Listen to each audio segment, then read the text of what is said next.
안녕하세요. 소망패밀리입니다.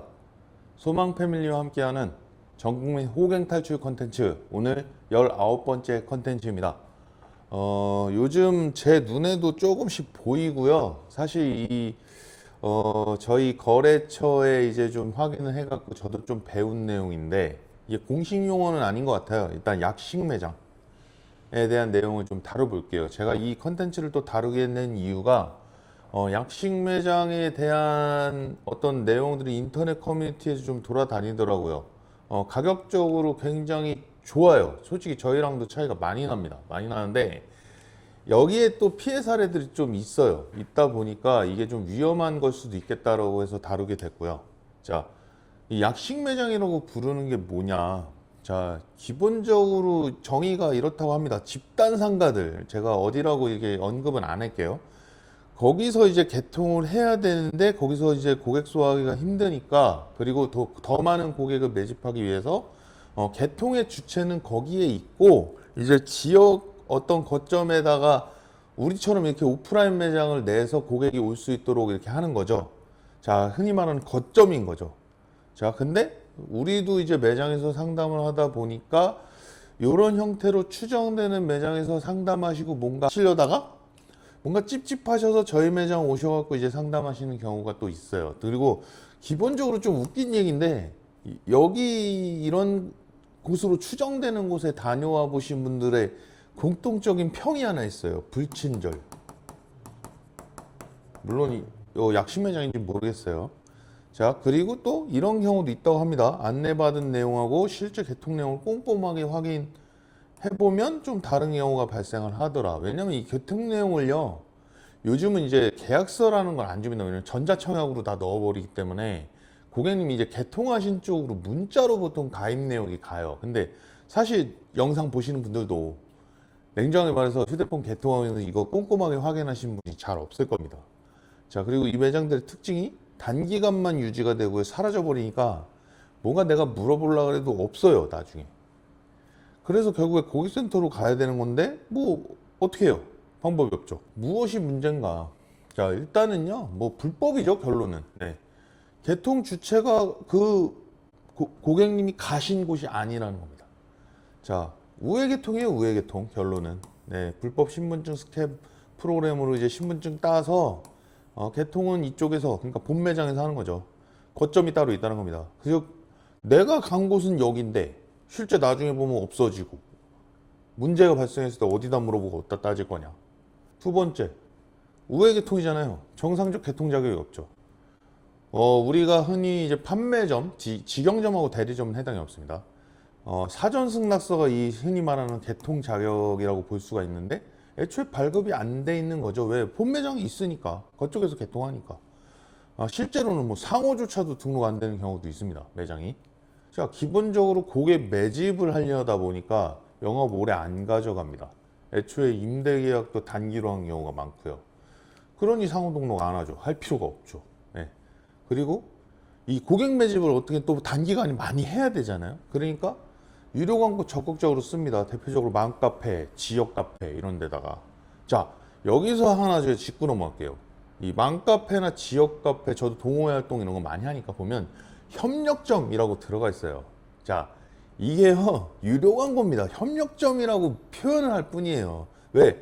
이 카페들도요, 지금 카페 잘 보시면요, 이거 사업자 등록돼 있습니다. 개인 사업. 카페가 커지면 개인이 뭐 영리 목적으로 운영 안 하는 카페도 있지만, 카페가 커지면 광고도 들어오고 이렇기 때문에 사업자를 내요. 그렇기 때문에 여기에 들어가는 협력점들 다 유료로 광고 쓰는 겁니다. 월 광고료 생각보다 엄청 셉니다. 네, 그래서 협력점이란 건 기본적으로 없습니다. 이게 협력점이라고 표현하면 안 되죠. 유료 광고 업체라고 딱 해야 맞는 거죠. 어쨌든 이런 데다가 광고를 공격적으로 합니다. 자, 그래서 이렇게 해서 뭐 고객 많이 매집됐어요. 다시 찾아가 보면 나중에 매장이 없죠.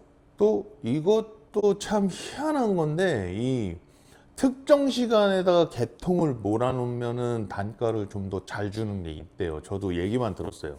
그래서 이게 개통이 지금 당장 안 된다 이런 경우가 또 있다고 하더라고요. 도대체 이 단가의 비밀은 뭐냐? 자, 우리가 이게 뭐 약식 매장인지 정식 매장인지 뭐 알 수는 없잖아요. 고객 입장에서. 솔직히 저도 구분이 안 돼요. 그러면 이왕 구매할 때 좀 어떻게 하면 찝찝한 거를 좀 해소하면서 안전하게 구매를 할 수 있을까? 자, 그럼 제가 지금 짚어드리는 부분만 제대로 확인하시면 일단 절반 이상은 안 당합니다.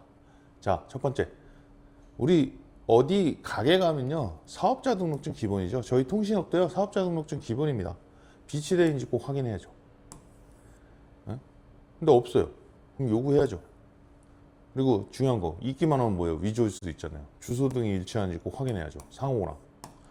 자, 두 번째, 휴대폰 판매점은 아까도 말씀드렸지만 직영점, 대리점은 해당 없습니다. 자, 사전승낙제를 적용받기 때문에 사전승낙서라는 사업자 등록증에 별도 또 자격이 있습니다. 비치된 매장인지 꼭 확인해야죠. 그래서 사전승낙서 실제 매장 주소 일치하는지 확인하셔야 됩니다. 만약에 원본 확인 안 하시더라도 URL이라도 꼭 요구를 하세요. QR코드 요구하시면 됩니다. 미게시 자체가 불법입니다. 이거는 매장에도 게시를 해야 되고요. 온라인 쪽에 예를 들어 뭔가 광고를 하고 있어요. 그 게시글에도 다 게시하도록 돼 있습니다. 지침이. 자, 사전승낙서 확인. 이게 왜 사전승낙서라는 걸 만들어 놨냐면 고객님들이 확인하실 수 있도록 하기 위해서 만들어 놓은 거기 때문에 당연히 요구할 수 있습니다. 자, 그 다음에 마지막 이 사전승낙서 관련해서 내부 비치도 돼 있어야 하고, 정상적인 사전승낙서 받은 매장이라면 매장 전면문에 이 사전승낙서를 관장하는 카이트라는 기관에서 인증 스티커를 줍니다. 그래서 부착이 되어 있습니다. 저희 매장 출입문에 붙여있는 실제 사진이고요. 요게 또 QR코드 인식시켰을 때 사전승낙서 정상적으로 표시가 되어야 정상입니다. 뭐 위조하려면 얼마든지 하죠. 자, 근데 여기서 주의할 점 뭐냐면, 저 매장 전면문에 위치한 저 인증 스티커는요, 사전승낙서 받으면 바로 주는 게 아니에요. 사전승낙서 받는 어떤 이 절차가, 매장이 준비되면 1차 심사 와서 그리고 나서 사전승낙서 발급합니다. 심사 통과되면. 그리고 나서 바로 저 스티커를 주지 않아요. 사전승낙서는 주지만 인증 스티커는 한 달 정도 더 있다가 매장 또 다시 현장 점검 부시에 와서 불법행위 하지 않는지 이런 것도 확인하고 인증되면 그때 줍니다. 즉, 저 스티커가 없다고 해서 무조건 자격 없는 매장이 아니에요. 예를 들면 대표적인 예는 이거죠. 매장 오픈한 지 한 달, 두 달 안 됐어요. 그런 매장은 있을 수가 없습니다. 확인 점검 받지 않은 매장은. 근데 예를 들어 매장 오픈하는데 꽤 됐어요. 없다. 그럼 뭔가 이상한 거죠. 자, 그 다음에 개통하시고 나서 새로운 기기에 대한 언박싱. 저희가 이거 계속 강조드리고 있고, 우리 매장 원칙이 절대로 고객님이 언박싱 하시지 저희가 언박싱 하지 않습니다. 와보신 분들은 다 아시죠? 그리고 언박싱 안 된 기기가 절대로 매장 밖으로 나가지 않습니다. 자, 이런 부분들을 해소하기 위한 건데요. 본인이 직접 하셔야 됩니다. 언박싱. 요구하세요. 만약에 언박싱 제가 할게요 판매자가 하면 요구하십시오. 그리고 개통하시고 나서 이력 단말기 꼭 조회하세요. 고객센터 전화하셔서 1년 번호 불려주면 개통 이력 있는 단말기인지 조회할 수 있어요. 자, 뭐 세부 내용은 이제 제가 말로 설명했지만 이제 이 내용을 읽어보시면 되는 거고, 이런 가능성조차도 배제를 하면 안 됩니다. 자, 그 다음에 대표적인 핑계들. 당일 개통 안 된다. 왜? 도대체 왜? 자, 예를 들어 이런 경우 있었어요. 죽어도 기계가 없어요.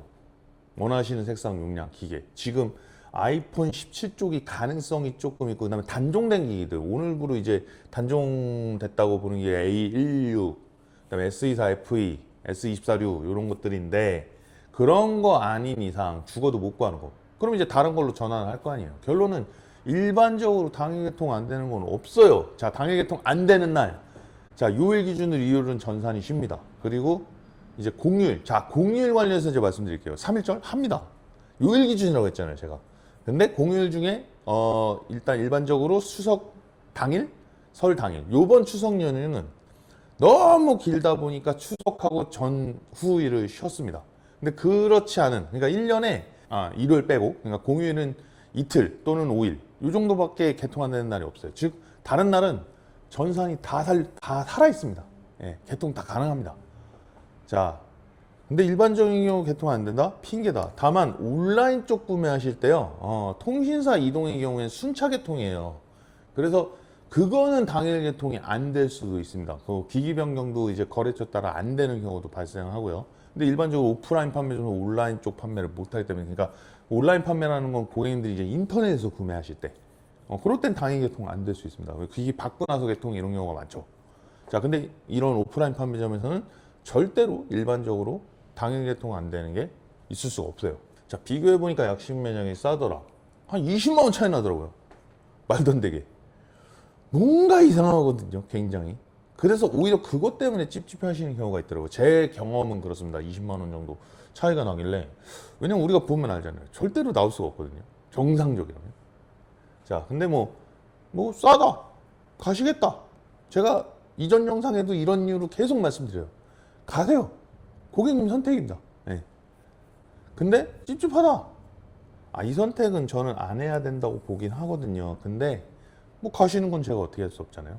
자, 그럼 제가 도움을 이런 쪽으로 관련해서 어떤 뭐 이게 약식 매장 아니고 정식 매장일 수도 있잖아요. 정식 매장에서도 뭔가 찝찝한 거 있을 수 있으니까. 자, 그럼 갔는데 뭔가 찝찝하다. 저한테 문의하세요. 저희 개통 안 하셔도 됩니다. 전문가. 제가 이런 부분 계속 연구하고 있잖아요. 고객님들 호갱 탈출을 위해서. 자, 괜히 있는 거 아니에요. 제가 딱 들으면, 저희가 딱 들으면 이건 나올 수 있다. 나올 수 없다. 답이 대충 나옵니다. 이건 괜찮을 것 같다. 자, 제게 솔루션 요청하시면 되겠습니다.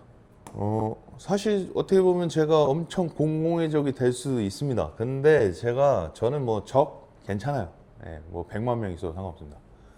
제가 개인적으로 좋아하는 배틀그라운드, 제 유일한 지금 남아있는 취미생활을, 제가 매장 운영하면서 모든 취미생활을 다 접었거든요. 자, 근데 로자르라는, 뭐 아실 수도 있어요. 광고 아닙니다. 로검사라는 컨텐츠가 있습니다. 요즘 조금 재밌게 보고 있어요. 왜냐면 이거 뭐 하는 거냐면 배틀그라운드에서 핵쟁이들 잡아내는 컨텐츠예요. 아주 통쾌하거든요. 핵 제대로 잡아냈을 때 진짜 얘는 핵이다, 아니다. 자, 그래서 저도 약간 목표 삼은 게 있어요. 비슷하게 휴대폰 시장에서 핵쟁이들 걸러냅니다. 저도. 이 핵쟁이들 뭔가 핵인 것 같다. 제게 무조건 도움 요청하시기 바랍니다. 핵쟁이들 계속 걸러낼게요. 자, 이상으로 통신시장의 해묵은 비밀들을 낱낱이 파헤치는 우리 소망 패밀리의 호갱 탈출 컨텐츠였습니다. 주 2회 계속 이런 컨텐츠를 열심히 제작하도록 하겠습니다. 앞으로는 얼굴 보고 계속 출연하니까요. 많이 봐주시고 구독과 좋아요는 양질의 컨텐츠 제작에 많은 도움이 됩니다. 감사합니다. 소망 패밀리였습니다.